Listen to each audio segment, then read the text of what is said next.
우리 하나님 앞에 나왔는데 우리 주님 먼저 와 계십니다. 우리 하나님 말씀 가운데 그 창조의 능력으로 역사하실 줄 믿습니다. 오늘 올 때는 그냥 와도 돌아가실 때는 우리 하나님 손 꼭 붙들고 돌아가시기를 축복합니다. 우리 아브라함 얘기를 계속 한번 살펴보겠습니다. 아브라함은 12장에서 애굽으로 내려갔다가 큰 곤욕을 치르고 또 하나님께서 개입하셔서 다시 돌아왔습니다. 돌아올 때 우리 1절에 보니까 아브라함이 애굽에서 그와 그의 아내와 모든 소유와 롯과 함께 네겝으로 올라오니, 애굽에서 하마터면 아브라함은 모든 걸 다 잃을 뻔했습니다. 그리고 그 중에서도 가장 중요한 거, 하나님의 약속을 잃어버릴 뻔했습니다. 하나님의 약속이 뭡니까? 바로 아브라함을 통해서 믿음의 후손을 두고, 하나님은 아브라함에게는 직접적으로 말씀하지 아니하셨지만 아브라함을 통해 유다와 다윗과 다윗을 통해 예수 그리스도를 이미 계획하고 계셨습니다. 만약에 하나님이 개입하지 않으셨다면 아브라함은 그냥 성경에서 싹 사라지는 겁니다. 우리에게 소개되어지지도 않았을 것입니다. 그런데 하나님께서는 개입하시고 또 회복시켜 주시고 역전시켜 주시고 오히려 전화위복을 시켜 주셨습니다. 우리 아브라함이 그토록 지키고 싶었던 거 다 하나님께서 지켜주셨습니다. 그와 그의 아내와 모든 소유와 롯, 하나도 잃어버린 게 없습니다. 그리고 2절에 보니까 오히려 모든 것들이 안전하게 돌아왔을 뿐만 아니라 아브라함의 소유가 더 풍성해졌습니다. 2절에 아브라함의 가축과 은과 금이 풍부하였더라. 하나님 이런 하나님이십니다. 아브라함은 애굽에서는 전혀 무능력했습니다. 아브라함은 스스로 할 수 있는 게 아무것도 없었습니다. 빼앗으면 빼앗길 수밖에 없는 그런 철저한 무능력한 상태에 놓여져 있었습니다. 그런 아브라함을 하나님께서는 내버려 두지 않으시고, 아브라함은 아마 송구스러워서 하나님을 찾지도 못했겠죠. 그런데 하나님께서는 아브라함에게 찾아가셔서 상황을, 모든 것들을 회복시켜 주시고 또 역전의 은혜를 베풀어 주셨던 것입니다. 그리고 또 돌아오자 오히려 그에게 더 큰 은혜를 베풀어 주셔서 오히려 애굽으로 내려갈 때보다 더 풍성하게 하나님께서 소유를 또 채워 주시고 있습니다. 이에 대해 아브라함은 하나님 앞에 예배를 드립니다. 우리 3절 4절을 한번 읽어보겠습니다. 3절 4절 시작. 그가 네게브에서부터 길을 떠나 베델에 이르며 베델과 아이 사이 곧 전에 장막 쳤던 곳에 이르니 그가 처음으로 제단을 쌓은 곳이라 그가 거기서 여호와의 이름을 불렀더라. 아멘. 지금 아브라함이 예배드리는 이 장소는 어떤 장소입니까? 처음 하나님의 이름을 불렀던 곳, 처음 여호와의 이름을 불렀던 바로 그곳입니다. 이곳은요, 원래 아브라함이 있어야 될 바로 그곳이었습니다. 믿음이 없어서 기근 때문에 그냥 아무런 마음의 갈등도 없이 애굽으로 내려갔던 그때와 지금 다시 돌아와서 하나님께 예배드리고 있는 아브라함은 똑같은 아브라함이지만 그 아브라함은 전혀 다른 아브라함입니다. 믿음이 어떻게 되어졌을까요? 한 단계 쑥 업그레이드 된 겁니다. 여러분, 아브라함이 기근 때문에 애굽으로 내려갈 때 어떤 마음이었을까요? 조금이라도 갈등이 있었을까요? 생각조차도 없었습니다. 문제를 만나자마자 하나님에 대한 인식 없이 바로 문제를 피하기 위해서 약속의 땅을 떠나가 버렸던 그 아브라함이 이제 모든 상황을 경험하고 나서 한 단계 믿음이 업그레이드 된 상태에서 하나님께 예배드립니다. 아브라함이 경험한 하나님 어떤 하나님이십니까? 자기는 실수해도, 자신은 넘어져도 끝까지 붙드시고 약속을 이루어 가시는 신실하신 하나님, 그리고 계속해서 채워주시고 지키시고 보호하시는 하나님입니다. 아브라함이 걱정했던 거, 자신의 생명을 잃을까? 아내를 잃을까? 자신의 소유를 잃을까? 하나님께서는 하나도 잃지 않게 하셨고요, 오히려 더 풍성하게 채워주시는 하나님입니다. 그 하나님을 경험하고 난 이후에 아브라함은 다시 원래 있어야 될 곳에 돌아와서 그 하나님을 찬양하며 예배드리고 있습니다. 오늘 이 시간 드려지는 예배가 이런 예배가 되기 원합니다.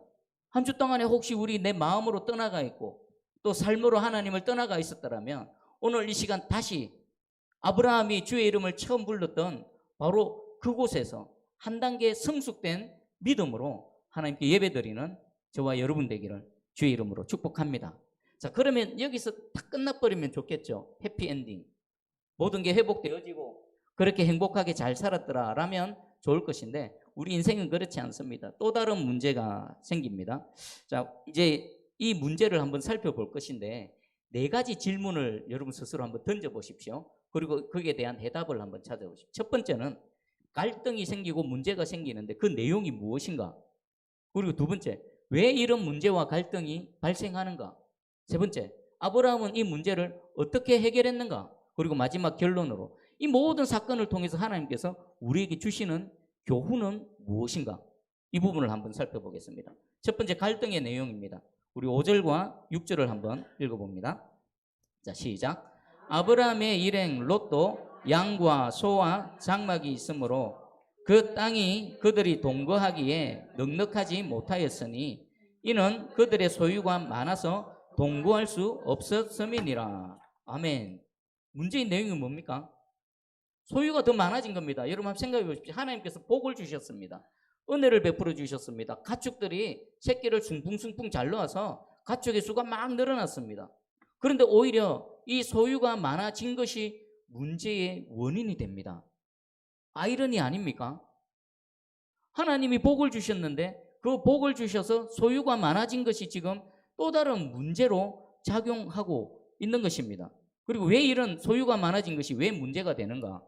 6절에 그 땅이 그들이 동거하기에 넉넉하지 못했다. 그리고 7절에 보니까 그러므로 아브라함의 가축의 목자와 롯의 가축의 목자가 서로 다투고 또 가나안 사람과 브리스 사람도 그 땅에 거주하였는지라. 문제는 뭡니까? 소유는 계속 늘어나는데 무엇이 계속 그대로입니까? 땅입니다. 땅.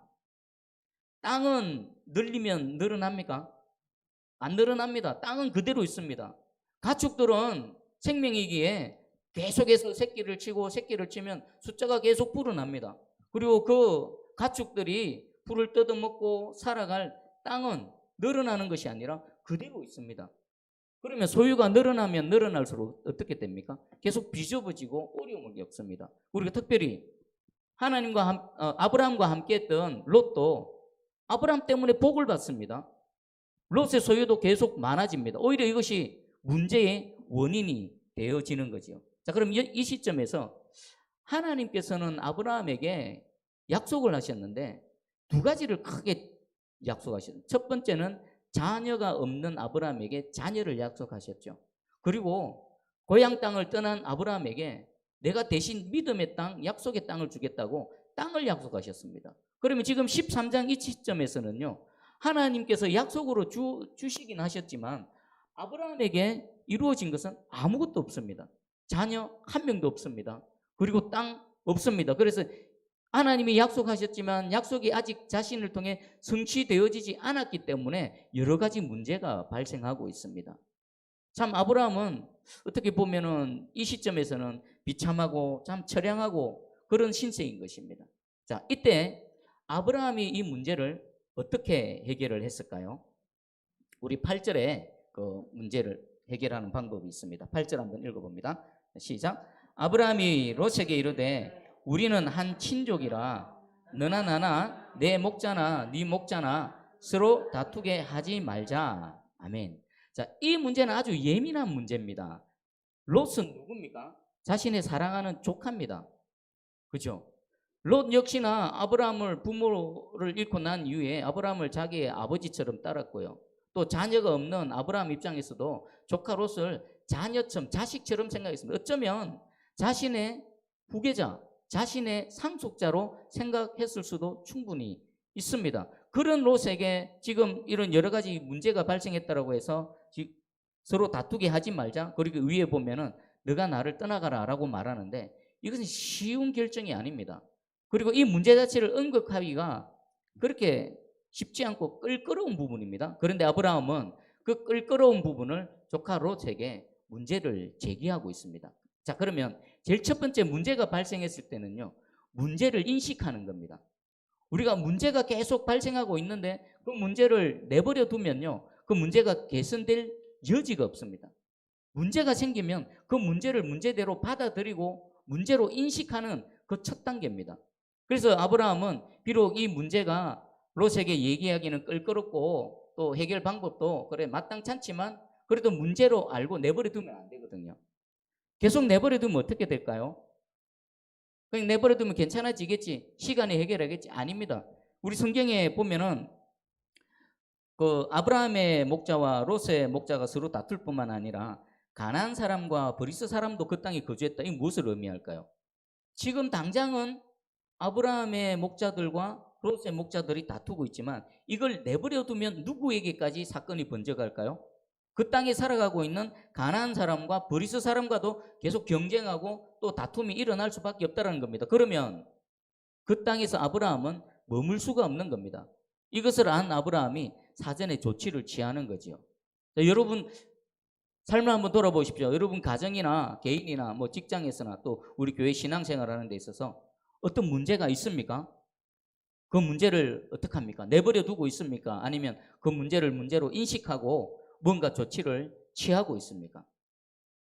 여러분 문제를 해결하기 위해서 물론 다 그런 건 아니지만 우리는 그 문제를 가만히 들여다보고 살펴보면요 의외로 쉽게 그 문제를 해결할 수 있습니다. 그런데 그 작은 것을 내버려 두면 전체에 치명적인 영향을 줄 수 있습니다. 예를 들어 볼까요? 집에 지붕에 조그마한 틈이 있습니다. 그걸 내버려 두면 어떻게 됩니까? 온 집이 비만 오면 비가 새고 물이 새서 엉망이 되어집니다. 여러분 또 자동차나 비행기가 있습니다. 얼마나 많은 부속품이 있습니까? 그런데 그 부품 중에 나사 하나만 빠져 있어도 어떻게 될까요? 작은 나사 하나입니다. 비행기가 추락할 수 있고요. 공중에서 폭파할 수도 있고요. 자동차가 제대로 굴러가지 못합니다. 그런데 그 문제를 발견하면요. 그 조그마한 틈에 실리콘 한 방 쏴주면요. 그리고 자동차 비행기에 나사 한 바퀴만 돌려주면요. 원래대로 되고 정상적으로 작동하는 겁니다. 이게 우리의 삶의 원리에도 동일하게 적용되는 것 같습니다. 여러분 자신을 한번 돌아보십시오. 문제가 있는데 그냥 내버려 둡니까? 자녀의 문제, 가정의 문제, 신앙의 문제, 직장의 문제, 사업의 문제. 먼저는 아브라함처럼 문제를 문제로 인식하는 겁니다. 그리고 그것을 가만히 들여다보십시오. 의외로 쉽게 그 문제를 해결할 수 있는 방법이 생길 겁니다. 그리고 여러분에게 모든 상황 속에서 하나님의 지혜가 함께 하시기를 축복합니다. 자, 이 상황에서 아브라함은 곰곰이 생각했을 것입니다. 가만히 내버려 두면 분명히 이 문제는 더 확대되어질 것이고 더 큰 악영향을 줄 것인데 어떻게 해결할까 고민하고 생각했는데 그 해결 방법이 바로 9절입니다. 우리 9절을 같이 읽어봅니다. 시작. 내 앞에 온 땅이 있지 아니하냐? 나를 떠나가라. 네가 좌하면 나는 우하고 내가 우하면 나는 좌하리라. 아멘. 아브라함의 해결책이 뭡니까? 조카 롯과 헤어지는 겁니다. 이 말을 하기에 아브라함은 참 가슴이 아팠을 것입니다. 혈육이라고는 조카 롯밖에 없습니다. 그동안 함께 고향을 떠나올 때부터 또 애굽에서 여러 가지 위기 상황을 겪을 때 다시 돌아올 때까지 조카 롯은 자신을 또 믿고 의지하며 따라왔던 그런 존재입니다. 그런데 이제 우리가 헤어지자 떠나가라라고 말하기에는 아브라함의 마음이 너무나 아팠을 것입니다. 그러나 아브라함은 문제의 원인을 발견했고 또 해결책을 찾았습니다. 그리고 결단을 하게 되어진 겁니다. 그리고 조카 롯에게 한 가지 제안을 합니다. 네가 좌하면 나는 우하고 내가 우하면 나는 좌하리라. 무슨 말일까요? 선택의 우선권을 양보하는 겁니다. 네가 먼저 선택하라는 겁니다. 사실 원래 우리 상식적으로 보면요. 누가 먼저 선택해야 됩니까? 아브라함이 먼저 선택해야 됩니다. 나이로 보나 주위로 보나 뭐 여러 가지로 보나 아브라함이 먼저 선택할 수밖에 없는 상황인데 그럼에도 불구하고 아브라함은 자신의 이 우선권을 조카인 롯에게 양보합니다. 그리고 이 선택을 양보하는 것은요. 자신의 생존과 직결적인 문제가 있습니다. 여러분이라면 어떻게 하겠습니까? 그러면 아브라함은 도대체 무슨 마음으로 이렇게 양보할 수 있었을까요?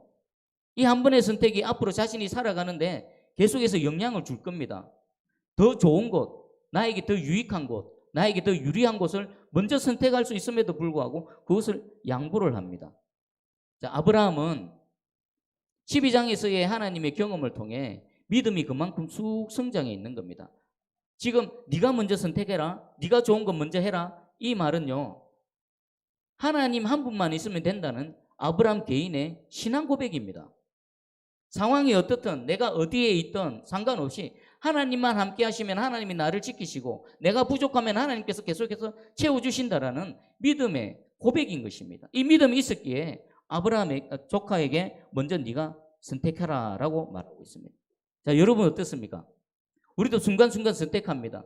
나의 한 번의 선택이 나의 다음 삶에 계속 영향을 줍니다. 그래서 뭔가를 선택할 때 우리는 유심히 살피고 또 고민하고 또 여러 가지 분석하고 그렇게 살아갑니다. 그런데요, 하나님의 사람은 너무 그렇게 할 필요가 없는 것 같습니다.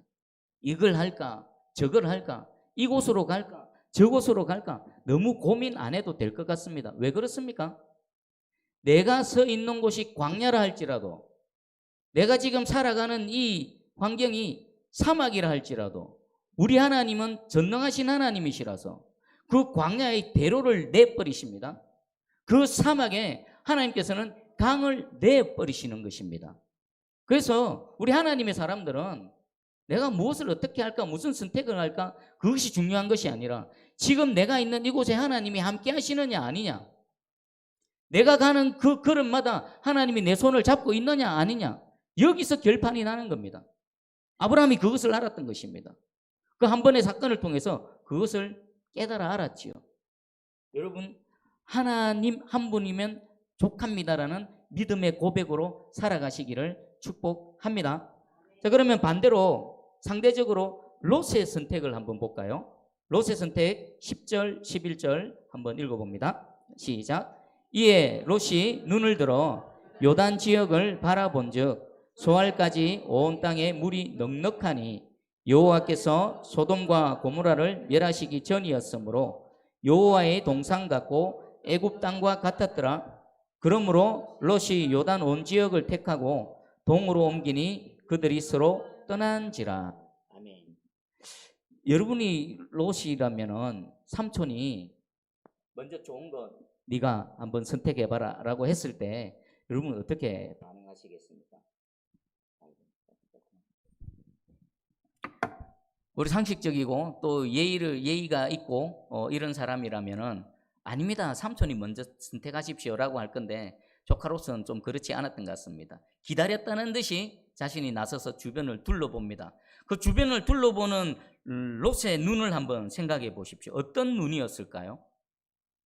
NLT 영어 성경에는요 이렇게 번역되어 있습니다. Lot took a long look at. 오랫동안 유심히 살펴봤다는 겁니다. 어떤 눈입니까? 동으로 갈까? 서로 갈까?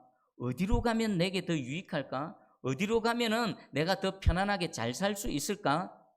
그런 눈으로 바라봤겠죠. 그런데 그가 선택한 곳은 어디입니까? 소알 땅이고요. 소돔 땅, 고모라 땅입니다.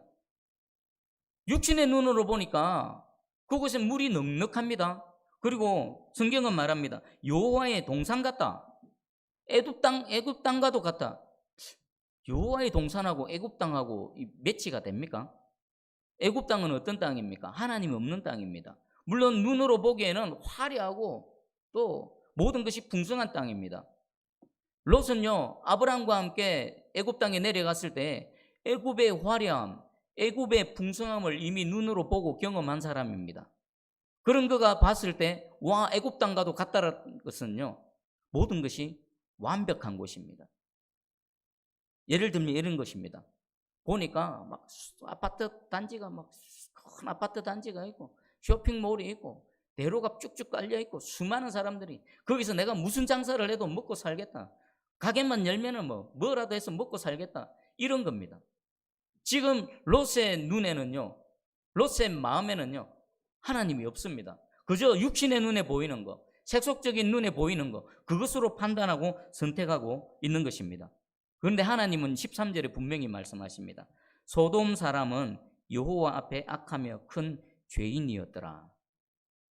그곳은 비록 풍성합니다. 물질 문명이 많은 사람들이 살아갑니다. 경제가 활발합니다. 참 사람 살기 좋을 것 같습니다. 그런데 여호와의 눈에는 어떻습니까? 그곳에 사는 사람들이 다 죄인이고 악하였다는 것입니다. 그러면 이 하나님의 말씀하시는 이 애굽의 사람들 그리고 소돔과 고모라 사람들처럼 악하고 그리고 큰 죄인이었다는 것을 롯이 알았을까요? 몰랐을까요? 이미 경험했습니다. 하나님 없는 사람들이 어떻게 살아가는지 경험했습니다. 롯은 분명히 알았습니다. 그럼에도 불구하고 그것을 선택했습니다. 단지 눈에 보이는 게 좋아서 그것을 선택해 버렸죠. 그러면 롯의 선택에는 무엇이 빠져 있습니까? 하나님이 없는 겁니다. 다만 눈에 보이는, 육신의 눈에 보이는 그 눈에 의해서 판단을 해버린 것이지요. 자, 그렇게 서로 떠나가면서 이 문제는 해결이 되어집니다. 갈등은 해결되어집니다. 이제 네 번째 마지막 결론입니다. 이 사건을 통해 하나님께서 말씀하시고자 하는 교훈은 뭘까요? 정답을 먼저 알려드릴게요. 이 조카 롯과 헤어지는 이 한 사건은 하나님께서 아브라함의 내면에 있는 믿음의 불순물을 제거하는 작업이었습니다. 좀 이해가 안 되죠? 제가 설명을 드릴게요. 이게 무슨 말인가? 조카 롯과 헤어지게 하신 것은 하나님께서 그렇게 하신 것입니다. 그리고 그 믿음의 불순물이 있어서 가지고는 하나님이 복을 부어주시는데 그 복이 복으로 작용하는 것이 아니라 또 다른 갈등으로 작용하게 되어지는 겁니다. 잘 들어보십시오. 창세기 15장 2절 3절입니다. 아브라함이 이르되 주 여호와여 무엇을 내게 주시려 하나이까? 나는 자식이 없사오니 나의 상속자는 이 다메섹 사람 엘리에셀이니이다. 아브라함이 또 이르되 주께서 내게 씨를 주지 아니하셨으니 내 집에서 길린 자가 내 상속자가 될 것이니라. 창세기 15장에 하나님께서 아브라함이 찾아오셨을 때 아브라함이 하나님 앞에 투정하는 겁니다. 하나님께서 내게 자녀를 약속하셨는데 자녀를 주시지 않으셔서 내 집에서 길리온 종 중에 다메섹 사람 똘똘한 종 중에 내 한 사람을 선택해서 그 사람을 내 상속자 후계자로 지금 정해놓았습니다 라고 말하고 있습니다. 자, 그러면 롯을 떠나보내기 전이었다면 아브라함은 마음속으로 누구를 자신의 상속자 후계자로 정했을까요? 의심의 여지 없이 조카 롯입니다. 혈육이죠. 상속자 후견인 자신의 그 자녀가 없어서 상속자로 종중에 똘똘한 사람을 선택했다라면 그 혈육인 조카 롯을 상속자로 생각한 것은 너무나 자연스러운 것입니다. 자, 그런데 조카 롯이 제가 질문 드릴게요. 진짜 상속자였다라면 어떻게 되어졌을까요? 아브라함이 롯을 내심 상속자로 여긴 거하고 롯이 진짜 상속자가 되는 거하고는 분명히 차이가 있습니다. 만약에 조카 롯이 진짜 아브라함의 참 상속자였다라면 아브라함의 소유가 많아지든 롯의 소유가 많아지든 그것이 갈등의 요인이 될까요? 롯은 아브라함의 상속자가 아니었던 것입니다. 그러니까 소유가 많아지니까 롯은 내 거 챙기면서 자신의 삼촌하고 갈등을 일으킨 겁니다. 만약에 롯이 진짜 상속자라면요, 자신의 소유가 많아져도 그 소유는 누구 소유입니까? 아버지의 소유고요, 아브라함의 소유고요. 아브라함의 소유가 많아져도 그 소유는 내 거기 때문에 소유가 많아짐을 통해 갈등을 일으킬 필요가 없는 겁니다. 그러면 근본적인 문제는 뭡니까? 아브라함이 하나님의 약속을 믿지 않았던 겁니다. 지금 여전히 안 믿고 있는 겁니다. 지금 아브라함의 믿음의 정도는 어느 정도입니까? 하나님께서 나를 지키시고 보호하시고 또 없으면은 나의 연약한 부분을 채우시고 또 공급해 주시는 하나님으로까지는 믿습니다. 그런데 자녀 없는 나에게 자녀를 주시는 하나님으로는 믿지 않았던 것입니다. 그래서 내심 조카 롯을 자신의 후계자, 상속자로 여기고 있었기 때문에 그것이 믿음의 불순물이 되어진 겁니다. 믿음의 불순물이 있으니까 하나님께서 복을 주셔도 그 복이 안 되고 그곳에서 또 다른 문제가 발생한 겁니다. 그래서 하나님께서는 이런 문제를 발생함을 통해서 아브라함 내면에 있는 믿음의 불순물을 제거하는 작업을 하신 겁니다. 우리 계속 아브라함의 인생의 여정을 살펴볼 겁니다. 이겁니다. 하나님께서 그 순간순간 그 아브라함 인생 여정마다 찾아가셔서 아직 연약한 믿음, 그 믿음 안에 불순물이 있는 것을 계속 골라내시고 걸러내시는 작업이 아브라함의 인생인 것입니다. 모리아산에서 이제야라고 하나님께서 합격 도장을 찍어주시는 그 순간까지 아브라함의 마음속에는 믿음의 불순물이 있었다는 것입니다. 자, 그러면 여러분 내면의 믿음의 불순물을 한번 살펴보십시오. 뭐가 있습니까? 먼저는 오늘 이 13장에서 말씀하시는 것처럼 문제가 있는 그곳을 들여다봐야 됩니다. 왜 문제가 생기는가? 문제의 원인이 뭔가? 심지어는 하나님께서 복 주셨는데 그 복 주신 것이 왜 내게 평강과 기쁨이 아니라 오히려 또 다른 문제로 발생했을까? 그 부분에서 믿음의 불순물이 있습니다. 믿음의 불순물이란 저는 이렇게 정의를 합니다. 하나님을 제한하는 모든 것이 믿음의 불순물이다. 하나님은 전능자 하나님이신데 이 부분은 하나님을 믿는데 이 부분은 하나님을 믿지 않는 겁니다. 그래서 하나님을 믿지 않는 이 부분에 또 다른 대체물을 갖다 놓는 거, 그게 바로 믿음의 불순물입니다. 아브라함의 인생 여정처럼 저와 여러분의 인생 여정도요, 주님 앞에 가는 그 순간까지 우리는 믿음의 불순물을 제거하는 과정 속에 있을 것입니다. 오늘 이 시간 여러분의 믿음의 불순물이 생각나고 깨달아지는 은혜가 있기를 축복합니다. 그리고 오늘 이 말씀의 검으로 우리의 믿음의 불순물이 깨끗하게 온전히 제거되는 시간이 되기를 축복합니다. 그러면 우리에게 발생하는 모든 문제가 되고 아픔이 되고 고통이 되고 눈물이 되는 것이 아니라 이 불순물이 제거되어지는 과정을 통해서 우리의 믿음에 나이테가 생기는 겁니다. 나무에 나이테가 있죠. 한 해 추운 겨울을 지나고 또 봄, 여름, 가을, 겨울 한 4계절을 지날 때마다 나이테가 있는 겁니다. 우리 믿음의 여정이 계속해서 문제가 생기고 또 어려움이 있다 하지만 그것이 어려움과 또 고난으로 머무는 것이 아니라 그것이 믿음의 나이테가 되어져서 한 해 지날 때마다 그리고 사건을 겪을 때마다 우리의 믿음이 더 성장하고 자라나기를 주의 이름으로 축복합니다. 그래서 오늘 설교 제목이 믿음의 불순물을 제거하라는 것입니다. 믿음의 불순물이 온전히 제거되어지기를 주의 이름으로 축복합니다. 자, 말씀 붙들고 한번 기도하기 원합니다. 여러분 내면의 삶을 한번 들여다보십시오. 어느 부분에 문제가 있습니까? 계속 방치하고 있습니까? 그 부분을 한번 들여다보십시오. 혹시 나의 믿음의 불순물 때문에 생기는 일이 아닌가? 만약에 믿음의 불순물이라면 오늘 말씀의 검으로 제거해내시기 바랍니다. 그리고 하나님, 모든 사건이 그냥 고난이고 아픔이 되어지는 것이 아니라 아브라함에게 믿음의 나이테가 되어졌던 것처럼 나에게도 믿음의 나이테가 되어져서 믿음이 성장하고 자라날 수 있도록 은혜를 베풀어 주시옵소서. 말씀 붙들고 함께 기도하며 나아갑니다. 기도하겠습니다. 사랑의 주님 감사합니다. 오늘 우리에게 또 말씀